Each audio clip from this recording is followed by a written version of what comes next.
భావోద్వేగమే. ఇసుక వేసినా కూడా రానంతగా ఎక్కడా కూడా కనిపిస్తారో కనిపించినంతగా ఈ అభిమాన తెలంగాణ మధ్య మీరు చూపిస్తున్న ఈ ప్రేమ, ఈ అభిమానానికి ప్రతి ఎక్కకు, ప్రతి చెల్లెమ్మకు, ప్రతి అమ్మకు, ప్రతి తాతకు, ప్రతి సోదరుడికి, ప్రతి స్నేహితుడికి ముందుగా రెండు చేతులు జోడించి పేరు పేరున హృదయపూర్వకంగా కృతజ్ఞతలు తెలుపుకుంటా ఉన్నాను.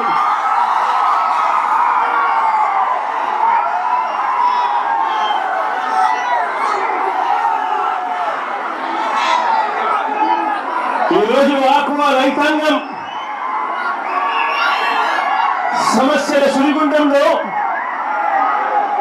ఈరోజు కూరుకుపోయి ఉన్న పరిస్థితులు ఈ రాష్ట్రంలో కనిపిస్తా ఉన్నాయి. ఇంతకుముందు ఎప్పుడు చూడని విధంగా, ఎప్పుడు కూడా రాష్ట్రంలో జరగని విధంగా ఈరోజు ఆక్వా రంగము మొత్తం మీద రైతాంగం అంతా కూడా ఈరోజు వేసిన ఏ పంటకు కూడా గిట్టుబాటు ధరలో రాని పరిస్థితిలో రైతాంగం ఉంటే ఆక్వా రంగంలో కూడా అంతకన్నా దయనీయమైన పరిస్థితులు కనిపిస్తా ఉన్నాయి. నేను ఒకటే చెప్తా ఉన్నాను, ఆక్వా రైతులు అనంటే ఈరోజు రాష్ట్రంలో ఒక్కసారి పరిస్థితి గమనిస్తే దాదాపు 1,00,000 పైసలకు రైతాంగం, దాదాపుగా 5 లక్షల పైసలకు భూములన్నీ కూడా ఆక్వా రంగంలో, వ్యవసాయంలో ఉన్నాయి. దాదాపుగా 15 లక్షల మందికి ఉపాధి కల్పిస్తా ఉన్న ఉపాధి కల్పిస్తా ఉన్న రంగం ఆక్వా రంగం. ఈ రోజు ఇక్కడ జరుగుతా ఉన్న పరిస్థితులు చూస్తే ఏ ఒక్కరికైనా కూడా, మానవత్వం ఉన్న ఏ ఒక్కరికైనా కూడా ముఖాన కన్నీళ్లు రావాల్సిందే. అంత దయనీయమైన పరిస్థితుల్లో ఈరోజు ఆక్వా రంగం ఉంది. ఇష్టానుసారంగా ఫీడ్ ధరలను పెంచుకుంటూ పోతా ఉన్నారు. వెనక్కి తీసుకోవాలని రైతుల అంగీకారంతోనే ఏదైనా కూడా నిర్ణయం జరగాలి అని, ఏకపక్షంగా ధరలు పెంచకూడదు అని, ఒక ధర పెరగాలి అని అంటే ఒక హేతుబద్ధత ఉండాలి అని, అది పెంచాలి అని అంటే అది అక్టోబర్, నవంబర్ మాసాల్లో సమృద్ధిగా ఫిష్ మీలు, సమృద్ధిగా పంటలు ఇవన్నీ కూడా అందుబాటులో ఉన్న తరుణంలో రేట్ల మీద రివ్యూ చేయాలి అని, ఇలా ఎలా పడితే అలా, ఎప్పుడు పడితే అప్పుడు రేట్లు ఇష్టం వచ్చినట్టుగా పెంచుకుంటూ పోకూడదు అని చెప్పి ఇటీవల ఆక్వా రైతులు నన్ను కలిసినప్పుడు ఆక్వా రైతాంగం అంతా కూడా తమ గోడును వెలువచ్చుకున్నారు. ఈ ప్రభుత్వానికి ఎప్పుడే అల్టిమేటం కూడా జారీ చేశాం. కానీ మీ అందరికీ కూడా తెలిసిన విషయమే, చంద్రబాబు నాయుడు గారి చర్మము కొంచెం మందము అని చెప్పి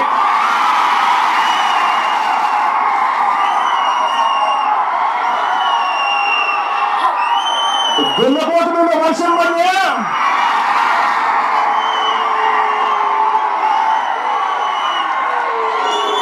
ఏ మాదిరిగా క్షమించరు, చంద్రబాబు నాయుడు గారి ప్రభుత్వం కూడా అదే మాదిరిగా తయారైంది అని కూడా చెప్పడానికి బాధపడతా ఉన్నాను. ఈరోజు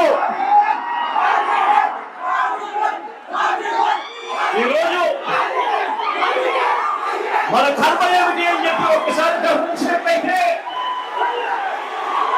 ఆశ్చర్యంగా ఆక్వా రైతులకు సప్లై చేసే సీడ్ కానీ, ఫీడ్ కానీ, చివరికి పంట కొనుగోలు కానీ, చివరికి ప్రాసెసింగ్ కానీ, ఈ ప్లాంట్లన్నీ కూడా చంద్రబాబు నాయుడు గారి సానుభూతి పనులకే ఇవన్నీ కూడా ఉండడం ఈ రాష్ట్రంలో రైతాంగం చేసుకున్న కర్మం. అంటే ఇవాళ పరిస్థితి రాష్ట్రంలో ఎలా ఉంది అని అంటే వాళ్ళు ఎలా కావాలి అని అంటే ఎలా నడుపుతా ఉన్నారు. సీడు కొనేటప్పుడు సీడు రేటు ఎంతో వాళ్ళే నిర్దేశిస్తారు. ఫీడ్ కొనేటప్పుడు ఫీడ్ రేట్ ఎంతో కూడా వాళ్ళే నిర్దేశిస్తారు. చివరికి ఆక్వా రైతన్న లక్షల రూపాయలు ఖర్చు చేసి సాగు చేస్తే తీరా రొయ్యలు ఆ చేపలు పంట పండి చేతికి వచ్చేసరికి మొత్తం సిండికేట్ గా ఏర్పడతా ఉన్నారు. రేట్లు మాత్రం దమాలని చెప్పి పడేస్తా ఉన్నారు. ఈ రాష్ట్రంలో చంద్రబాబు నాయుడు గారి సానుభూతి పడిన సిండికేట్ ఈ రోజు ఈ రాష్ట్రాన్ని నడిపిస్తా ఉంది. ఇలా రైతుల బతుకుల్ని ఈ సిండికేట్ చేతుల్లోనే నలిగిపోతా ఉన్న పరిస్థితులు ఈ రాష్ట్రంలో మనందరికీ కూడా కనిపిస్తా ఉన్నాయి మన కళ్ళ ఎదుటే. చంద్రబాబు గారు ఈ సీట్లోకి వచ్చారంటే చాలు ఈ సిండికేట్ కు పండగే పండుగ.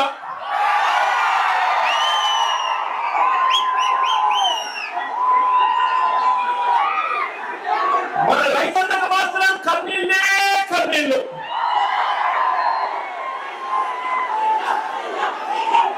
ఇలాంటి పరిస్థితి ఈ రాష్ట్రంలో ఉంది.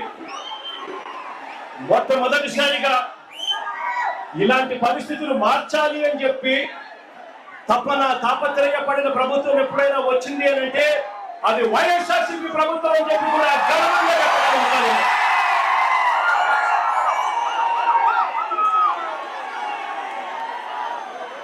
మన పాలన ఎలా జరిగిందో కాస్త గుర్తు చేస్తాను. మన పాలనలో జరిగిన మార్పులు సంస్కరణలు కాస్త గుర్తు చేస్తాం. గతంలో ఎప్పుడు జరగని విధంగా, గతంలో ఎప్పుడు చూడని విధంగా మొట్టమొదటిసారిగా రాష్ట్రంలో రైతాంగానికి తోడుగా అప్సడా అని చెప్పి చట్టాన్ని తీసుకొచ్చాం. Andhra Pradesh state aquaculture development authority 2020 ఆగస్టులో మన ప్రభుత్వం ఏకంగా చట్టమే తీసుకొచ్చింది. ఈ ఆప్షన్కు సాక్షాత్తు ముఖ్యమంత్రి చైర్మన్ గా ఉంటాడు అని చెప్పి ఆప్షనా చట్టంలో నిర్దేశించడం జరిగింది. ఆక్వా రంగంలో ఒక రెగ్యులేటరీ బాడీని తీసుకొని వస్తే ఆ రెగ్యులేటరీ బాడీకి ఆప్షనా అని పేరు పెట్టి ఆ రెగ్యులేటరీ బాడీకి సీఎంఏ చైర్మన్ గా ఉంటూ సీడ్ రేట్ను, ఫీడ్ రేట్ను, మందుల రేట్ను, ప్రాసెసింగ్, కొనుగోలు ధరలు, మార్కెటింగ్, వీటిలో ఎక్కడ ఏ సమస్య వచ్చినా కూడా రైతాంగానికి వేరుగా తోడుగా ఉండేది ముఖ్యమంత్రి ఉంటాడు అని చెప్పి అప్సరా చట్టం ద్వారా ఒక చట్టాన్ని తీసుకొని వచ్చి రైతాంగాలకు తోడుగా నిలబడ్డాం. కానీ ఈరోజు ఏం జరుగుతా ఉంది? ఈరోజు అదే అప్సరా చట్టాన్ని ఈరోజు చంద్రబాబు నాయుడు గారు ఉద్దేశపూర్వకంగా నిర్వీర్యం చేస్తా ఉన్న పరిస్థితులు ఈరోజు రాష్ట్రంలో మన కళ్ళ ఎదుటే కనిపిస్తా ఉన్నాయి. ఈ కంపెనీలన్నీ కూడా ఇష్టానుసారంగా ఫీడ్ ధరలు పెంచుకుంటూ పోతా ఉన్నారు. ఇదే చంద్రబాబు నాయుడు గారు ఎందుకు వీటిని నివారించలేకపోతా ఉన్నారు అని చంద్రబాబు నాయుడు గారిని గట్టిగా నిలదీస్తూ అడుగుతా ఉన్నారు.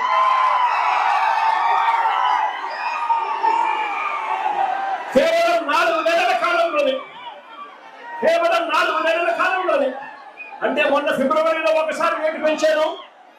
ఆ తర్వాత మరోసారి మళ్ళీ జూన్ వచ్చేసరికి 4 నెలల తిరగక మునిపే మళ్ళీ ఒకసారి రేటు పెంచారు.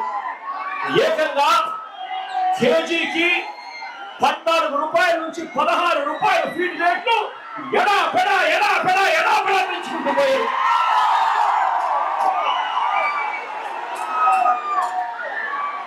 రైతుల అంగీకారం లేకుండానే, రైతుల గోడు వినకుండానే ఆప్సరా చట్టాన్ని ధిక్కరించి వీళ్ళు ఇష్టానుసారంగా రేట్లు పెంచుకుంటూ పోతా ఉన్నారు.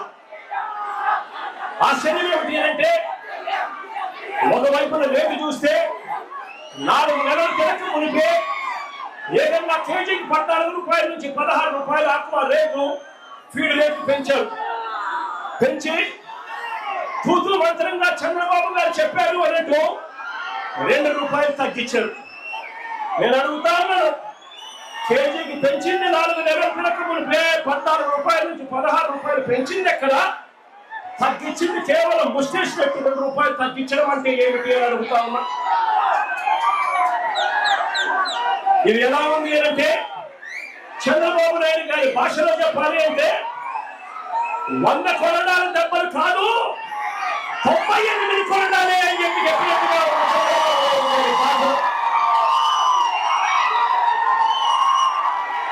అడుగుతా ఉన్నాను. ఈరోజు ఆక్వా పంటలో ఫీడ్ ఖర్చు 60% కేవలం ఫీడ్ ఖర్చే ఈరోజు ఆక్వా పంటలో అవుతుంది. అలాంటిది ఇష్టానుసారంగా ఫీడ్ రేట్లు పెంచుకుంటూ పోతే రైతాంగం ఎలా బతుకుతుంది అని చెప్పి నేను చంద్రబాబు నాయుడు గారి ప్రభుత్వాన్ని గట్టిగా నిలదీస్తూ అడుగుతా ఉన్నా. ఇదే ఫీడ్ తయారు చేసే కంపెనీ వాళ్ళు ఇదే ఫీడ్ తయారు చేసేందుకు వాడే ఈ సోయా, ఈ ఫిష్ మీల్, ఇతర మినరల్ మిక్స్చర్ రేట్లు పెరిగాయి కాబట్టి మేము రేట్లు పెంచుతా ఉన్నాము, పెంచక తప్పడం లేదు అని చెప్పి వీళ్ళు అంటా ఉన్నారు. నేను అడుగుతా ఉన్నా, మరి వీళ్ళు రేట్లు పెరిగినప్పుడు పెంచుతా ఉన్నప్పుడు ఆ రేట్లు తగ్గినప్పుడు మీరు తగ్గించారా అని అడుగుతా ఉన్నాను. ఇదే చంద్రబాబు అడుగుతారు.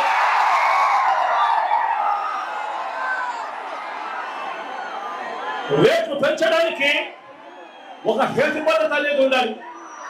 రేట్లు పెంచడానికైనా రేట్ల మీద నిర్ణయం తీసుకునేదానికైనా ఒక హేతుబద్ధత అనేది ఉండాలి. ఎప్పుడు పడితే అప్పుడు, ఎలా పడితే అలా రేటు పెంచుకుంటూ పోతే రైతాంగం నష్టపోతుంది. రేట్ల రివ్యూ అనేది సంవత్సరానికి కేవలం ఒక్కసారి జరగాలి. అది కూడా అక్టోబర్ నవంబర్ మాసాల్లోనే జరగాలి. ఎందుకంటే అప్పుడు ఫిష్ మీల్ పుష్కలంగా అవైలబుల్ గా ఉంటుంది. అదే మాదిరిగా రైతులు పండించిన పంటలన్నీ కూడా పుష్కలంగా అందుబాటులో మార్కెట్లో అవైలబుల్ గా ఉంటాయి. అలాంటి పరిస్థితులు గమనించుకొని అప్పుడు మాత్రమే రేట్లకు సంబంధించిన రివ్యూ జరగాలి. ఆ టైంలో ఏమో రివ్యూ చేయరు. మార్కెట్లో తక్కువ రేటుకు వీళ్ళన్నీ కూడా కొనుగోలు చేస్తారు.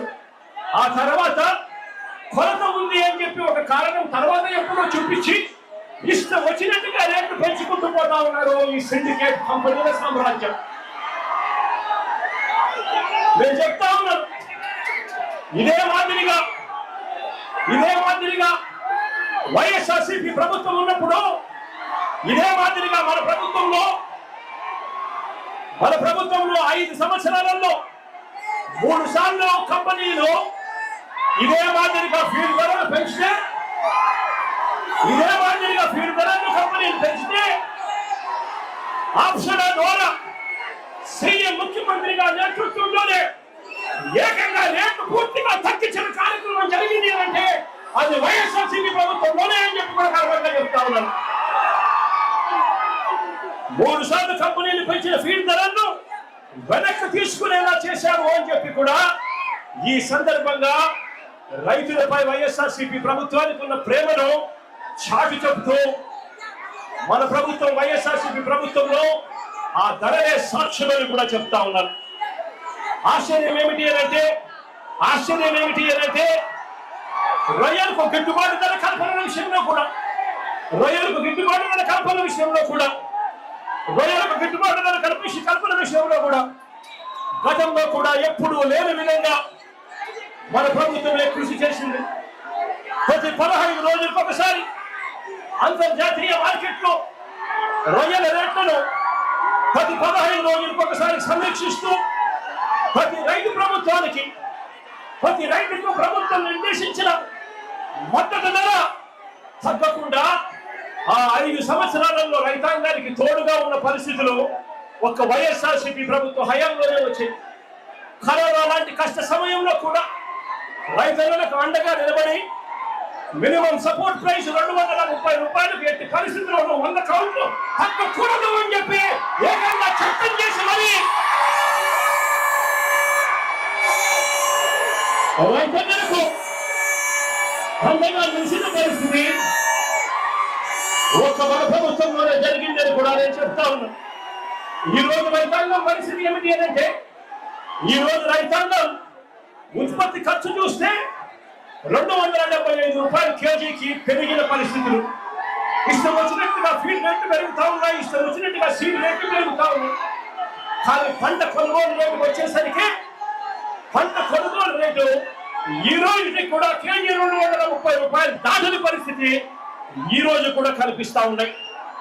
నేను అడుగుతా ఉన్నాను, ఒకవైపు ఏమో రేట్లు పెరుగుతా ఉన్నాయి, ఉత్పత్తికి అయ్యే ఖర్చు రేట్లు. మరోవైపు చూస్తే పంట కొనుగోలు చేసే రేటు చూస్తే ఆ రేటు తగ్గుతా పోతా ఉంది పెరక్కపోయి. ఇలాంటి పరిస్థితుల్లో రైతాంగం ఎలా బతుకుతా ఉన్నారు, రైతాంగం ఎలా బతకగలరు అని చంద్రబాబు నాయుడు గారిని గట్టిగా నిలదీస్తూ అడుగుతా ఉన్నా.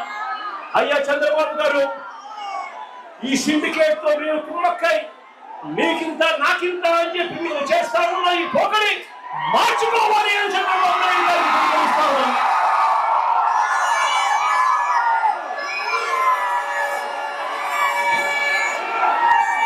ఆక్వా రంగంలో ఉన్న రైతాంగం సంక్షోభం అన్నది ఎప్పుడూ కూడా ఎదుర్కోకుండా ఆ రైతాంగానికి అండగా నిలబడిన అడుగులు ఎప్పుడు పడ్డాయి అంటే వైఎస్ఆర్సీపీ ప్రభుత్వ హయాంలోనే.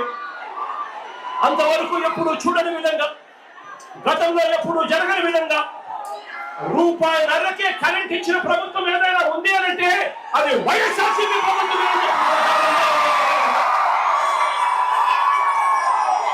ఏకంగా వైఎస్ఆర్సీపీ ప్రభుత్వ హయాంలో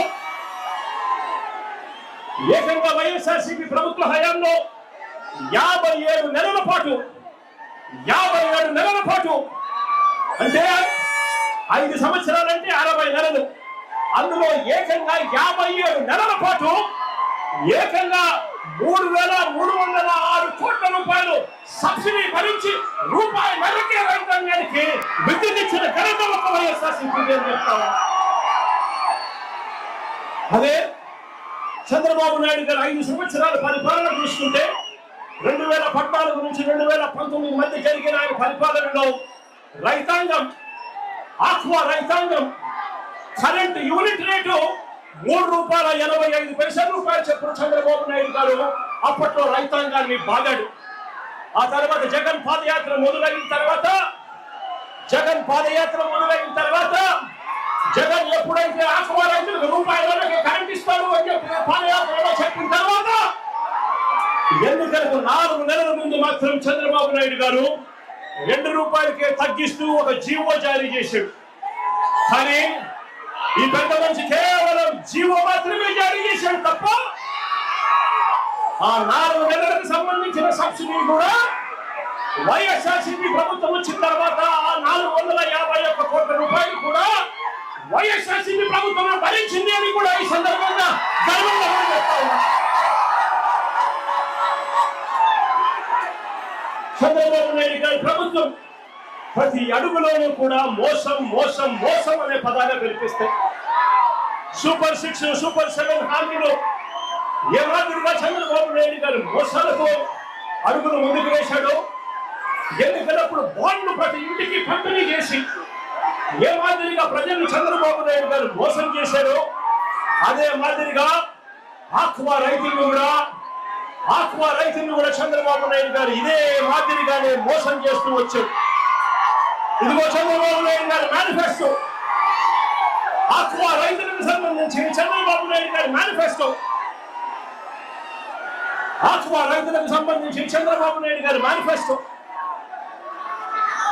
చంద్రబాబు నాయుడు గారు చెప్పారు అవసరమైన జిల్లాలలో 5,000 టన్నుల కోల్డ్ స్టోరేజ్ అన్నాడు. కట్టాడా అని అడుగుతా ఉన్నాను.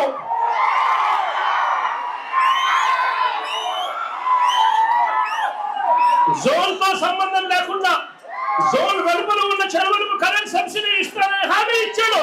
మరి ఇచ్చాడా అని అడుగుతా ఉన్నాను చంద్రబాబు నాయుడు గారు. ట్రాన్స్ఫార్మర్ ధరలు తగ్గిస్తానన్నాడు, తగ్గించాడా అని అడుగుతా ఉన్నాను. గట్టిగా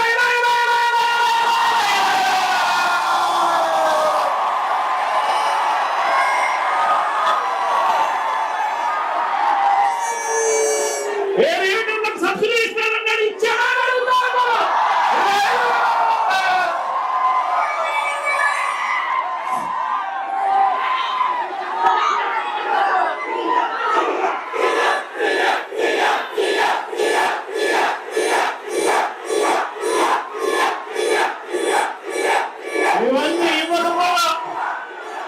ఇవన్నీ ఇవ్వకపోగా మనం అమలు చేసిన రూపాయలకి కరెంట్ ఇచ్చే విధానాన్ని, సబ్సిడీ కార్యక్రమాన్ని చంద్రబాబు నాయుడు గారు కత్తిరించే కార్యక్రమాన్ని మొదలుపెట్టారు.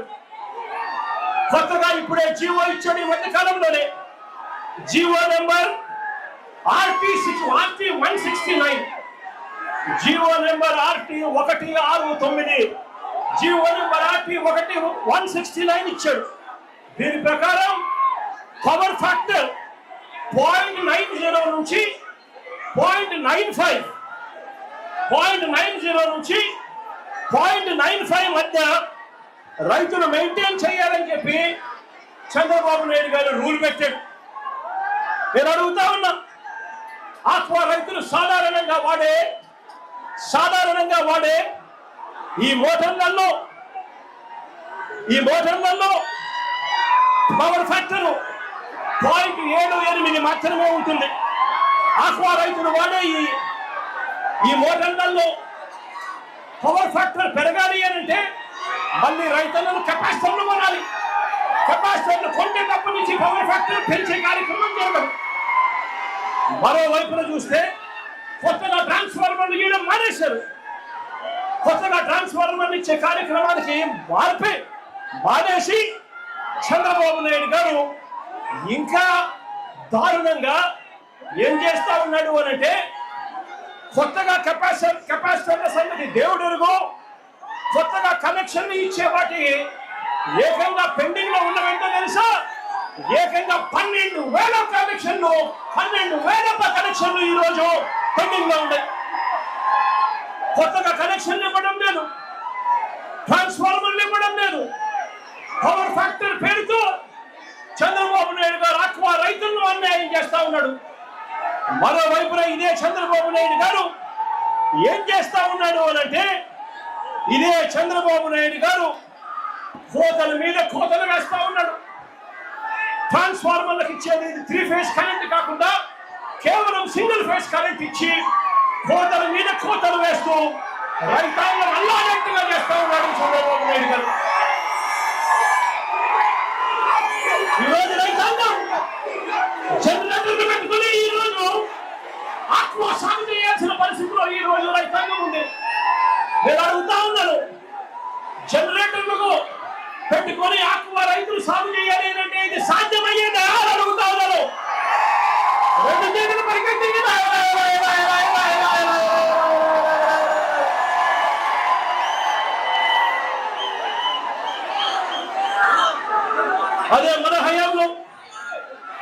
అదే మన హయాంలో రైతన్నలకు తోడుగా ఉండేట్టుగా సీడు, ఫీడు, నీటి నాణ్యత, వ్యాధి నిర్ధారణ, వీటి అన్నింటి కోసం అని చెప్పి ఏకంగా 35 ఆక్వా ప్రాంతాలలో ఇంటిగ్రేటెడ్ ల్యాబ్ను మనం తీసుకొచ్చి పెట్టాం. అంతేకాకుండా ఏకంగా 782 ఆక్వా 782 ఆర్బీకేల పరిధిలో ఏకంగా ఫిషరీస్ అసిస్టెంట్లను, అంటే ఫిషరీస్ డిగ్రీ పట్టభద్రులను తీసుకుని వచ్చి ఈ 782 ఆర్బీకేలలో వీళ్ళను నియామకం చేశాం. వీళ్ళ చేత, ఆ ఆర్బీకేల చేత, ఈ పట్టభద్రుల చేత, ఈ ఆక్వా ల్యాబుల చేత ప్రతి రైతాంగాన్ని చెయ్యి పట్టుకుని నడిపించే కార్యక్రమం చేశాం. మన హయాంలో ఏకంగా 120 రోజుల పాటు 150 రోజుల పాటు ఉండే సీడు ఈ రోజు కేవలం 90 రోజులకు మించి బ్రతకని పరిస్థితికి ఈ రోజు ఆక్వా రంగంలో రైతన్న అల్లాడిపోతా ఉన్నాడు. ఈరోజు జబ్బులు మరిగిపోయాయి. క్వాలిటీ మానిటరింగ్ అనేది పూర్తిగా పక్కన తప్పుకున్న పరిస్థితి కనిపిస్తా ఉంది. చంద్రబాబు నాయుడు గారి పుణ్యాన నర్సాపురంలో చంద్రబాబు నాయుడు గారి పుణ్యాన నర్సాపురంలో ఫిషరీస్ యూనివర్సిటీని మనం స్టార్ట్ చేస్తే, అందులో క్లాసులు కూడా మొదలు పెడితే, డబ్బులు కూడా శాంక్షన్ చేస్తే చంద్రబాబు నాయుడు గారు దాన్ని ఆపేసిన పరిస్థితి ఈరోజు కనిపిస్తా ఉన్నాం. ఇదే ప్రాంతంలోనే మెడికల్ కాలేజ్ కూడా పనులన్నీ కూడా ఆగిపోయిన పరిస్థితిలో ఈ రోజు మెడికల్ కాలేజీలో కూడా కనిపిస్తా ఉన్నాయి. ఒక్కసారి ఆలోచన చేయమని అడుగుతా ఉన్నా.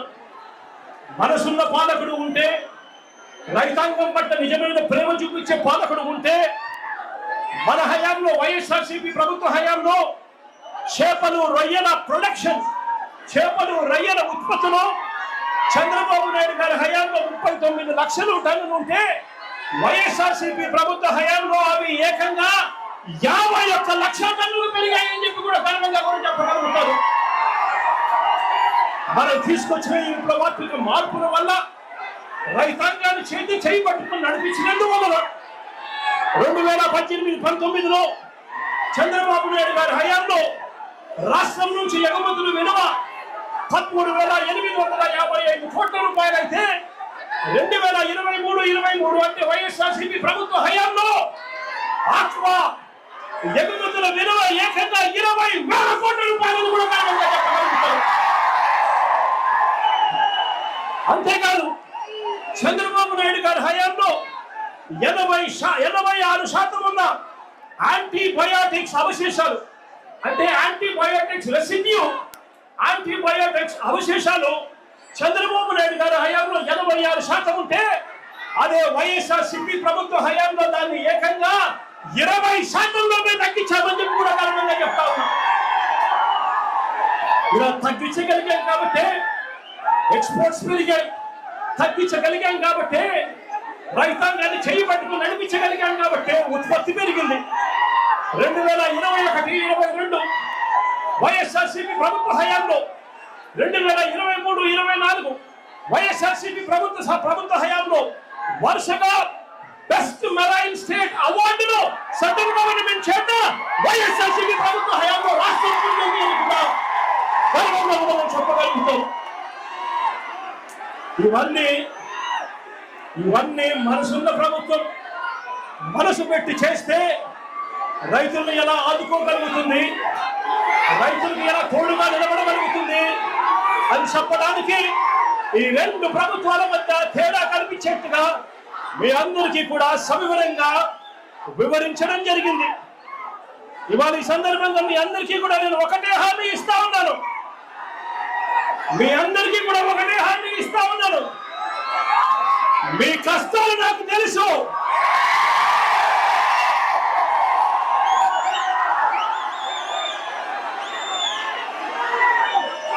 నేను ఉన్నాను అని మాత్రం మీ అందరికీ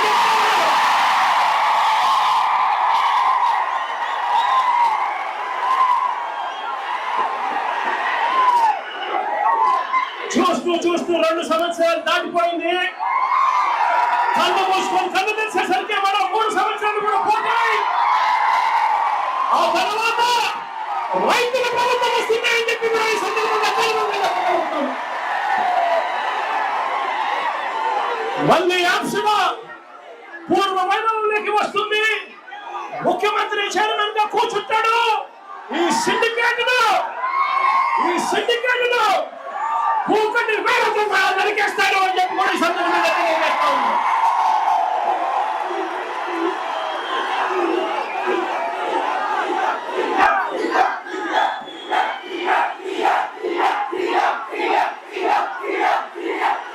అంతవరకు ఈ ప్రభుత్వం మీద ఒత్తిడి తీసుకొచ్చే కార్యక్రమాలు ముమ్మరంగా సాగుతాయి.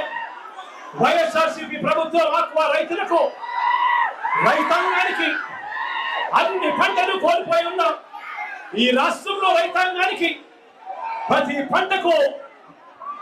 పంట వేసిన ప్రతి రైతాంగానికి చెయ్యి పట్టుకుని నడిపిస్తూ ఆ రైతాంగానికి తోడుగా ఉంటూ ఆ రైతాంగాల కోసం ఉద్యమ బాట పడుతుంది అని చెప్పి కూడా ఈ సందర్భంగా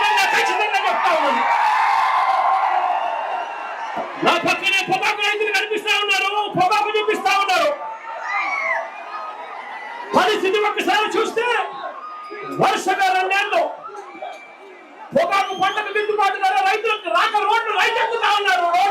రోడ్ల మీద రైతులు కనిపిస్తా ఉన్నారు. కానీ ఈ ప్రభుత్వం పట్టించుకునే పరిస్థితి కనిపించింది. ఇలా ఒక్క పొగాకు రైతే కాదు, ఏ పంట చూసుకున్నా కూడా రైతులకు గిట్టుబాటు ధర లాంటి పరిస్థితి కనిపిస్తుంది. ఆర్బీకే నిర్వీర్యమైపోయే పరిస్థితులు కనిపిస్తాయి. ఉచిత పంటల బీమా లేకుండా పోయిన పరిస్థితులు కనిపిస్తాయి. సమయానికి ఇచ్చే ఇన్పుట్ సబ్సిడీ కనబడకుండా పోయిన పరిస్థితులే కనిపిస్తాయి. రైతు భరోసా అన్నది ఒక మోసంగా మిగిలిపోయిన పరిస్థితులే కనిపిస్తాయి. ఈ రోజు ఇటువంటి బాధాకరమైన పరిస్థితిలో ఉన్న ప్రతి రైతన్నకు వైఎస్ఆర్ కాంగ్రెస్ పార్టీకి చెందిన ప్రతి కార్యకర్త తోడుగా ఉంటాడు అని చెప్పి ఈ సందర్భంగా మరొక్కసారి ప్రోత్సహిస్తూ మీ అందరి ప్రేమానురాగాలకు ఆ పేదలకు 2 చేతులు జోడించి పేరు